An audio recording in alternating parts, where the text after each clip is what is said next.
Daily. Taste the Daily.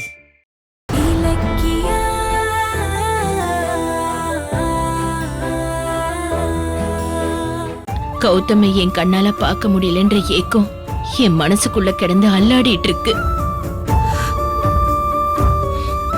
என் புள்ள முகத்தை பார்த்து பேசிட்டா நான் கொஞ்சம் நிம்மதி ஆயிடுவேன். இல்லனா அத பத்தி யோசிச்சு அழுதுகிட்டே இருப்பேன். இலக்கியா, கௌதம நான் ஒரு வாட்டி பார்க்க ஏற்பாடு பண்றியா? அத்தை, நீங்க இப்படி திடீர்னு கேட்டா எப்படி அத்தை? இது மட்டும் ஜானகி அத்தைக்கு தெரிஞ்சதுன்னு வைங்களேன், பெரிய பிரச்சனையே ஆயிடும். நாளைக்கு உனக்கு பிறந்த நாளாமே வசந்த் சொன்னா எப்படியும் 2 பேரும் வெளியே போவீங்கல்ல, அப்படியே நீ கௌதம் இங்க கூட்டிட்டு வா இலக்கியா.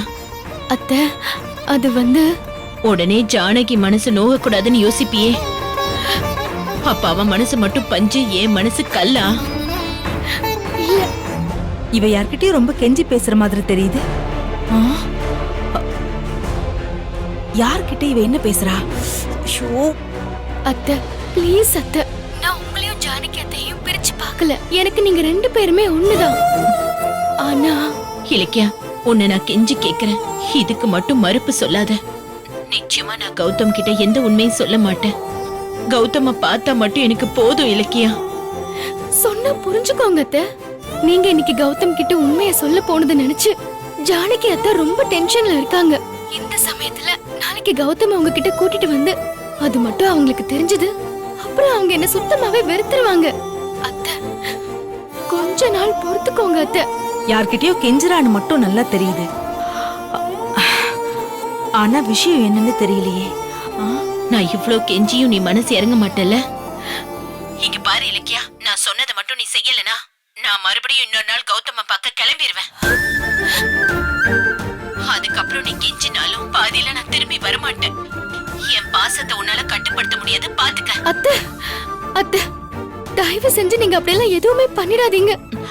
அது உன் கையில தான் இருக்கு. நான் உன்னை பத்தி கவலைப்படாம போய் கௌதம பாக்குறதுக்கு எவ்வளவு நேரம் ஆயிரும்? நீ எனக்கு மருமக மட்டும் இல்ல, மக மாதிரி. வாழ்நாள் பூரா ஏன் புள்ளைய ஏன் ஸ்தானத்துல இருந்து தாய்க்கு தாயா நீதான் பாத்துக்க போற. அந்த நன்றிக்காக தான் நான் உனக்கு கட்டுப்பட்டு நிக்கிறேன். அத மனசுல வச்சுக்க. இதுக்கு மேல இங்க நிக்க முடியாது. பக்கத்துல போய் அவ என்ன பேசுறான்னு கேட்ட வேண்டியதான். நாளைக்கு நீ கௌதம் இங்க கூட்டிட்டு வந்தே ஆகணும். நான் எதிர்பார்த்து காத்துட்டு இருப்பேன். வச்சிடுறேன். இந்த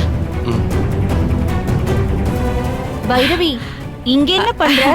இல்ல நீ அது வந்து இல்ல, நீ எதுக்காக இங்க வந்து ஓ இலக்கியா, நீ இங்கதான் இருக்கியா? ஆமா அத்தை. அப்போ பைரவி, நீ மறைஞ்சிருந்து இவ்வளவுதான் கவனிச்சிட்டு இருந்தியா? அதை விடுங்க நீ. முதல்ல உங்க மருமக மறைவா நின்னு யார்கிட்ட போன்ல பேசிட்டு இருந்தான்னு கேளுங்க. வீட்ல அத்தனை இடம் இருக்கும்போது எதுக்கு இவ போனை தூக்கிக்கிட்டு மொட்டை மாடி வரைக்கும் வந்து நின்னு பேசணும்? அப்ப உங்களுக்கு தெரியாம இவ எதையோ மறைக்கிறா. முதல்ல அது என்னன்னு கேளுங்க. இலக்கியா, என்னம்மா, யார்கிட்ட பேசிட்டு இருந்த? அத்தை, அது ஏய், என்னடி வந்து போயினே? முதல்ல போனை காட்டு. போனை கொடு. நான் போன்ல யார்கிட்ட பேசினேன்னு அத்தை கிட்ட சொல்லிக்கிறேன். நீங்க கிளம்புங்க. ஏய், இப்ப நீ போனை காட்ட போறியா இல்லையா? இங்க பாருங்க, நான் போனை காட்ட தான் போறேன். ஆனா உங்ககிட்ட இல்ல. இது எனக்கும் அத்தைக்கும் இருக்கிற பர்சனல் மேட்டர். நீங்க போங்க முதல்ல. அண்ணி, இவ உங்களை நல்லா ஏமாத்திட்டு இருக்கா. போன்ல பேசுனது முதல்ல யாருன்னு கேளுங்க. பைரவி, அது என்ன எதுன்னு நான் இலக்கியா கிட்ட பேசிக்கிறேன். நீ கீழே போமா. என்ன அண்ணி? அதான் சொல்லிட்டாங்கல்ல, போங்க.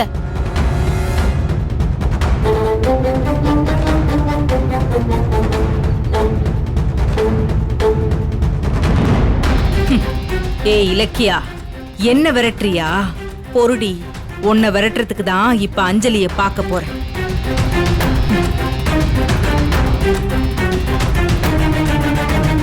ஏய் இலக்கியா, அப்படி யார்கிட்ட தான் பேசிட்டு இருந்த? அத்தை, அது நான் ரேவதி அத்தை கிட்ட தான் பேசிட்டு இருந்தேன். ரேவதியா?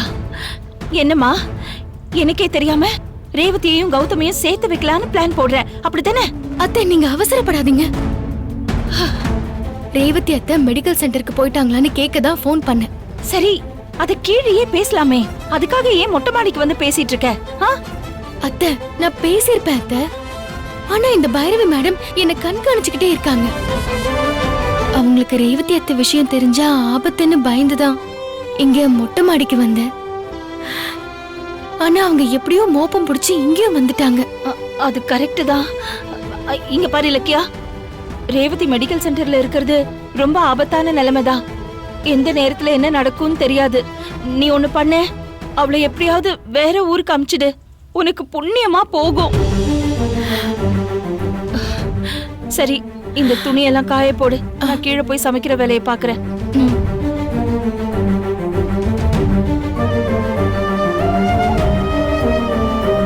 பாவம் ரேவதி அத்தை பெத்த பாசத்துல துடிக்கிறாங்க. இவங்க வளர்த்த பாசத்துல மறுக்கிறாங்க. அவங்க ஆசையை நான் எப்படி நிறைவேற்றுவேன்? கடவுளே.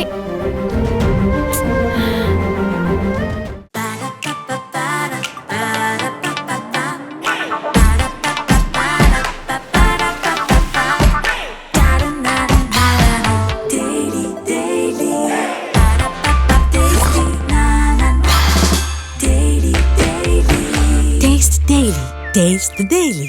இந்த வீடியோ உங்களுக்கு பிடிச்சிருந்தா லைக் பண்ணுங்க, கமெண்ட் பண்ணுங்க அண்ட் ஷேர் பண்ணுங்க.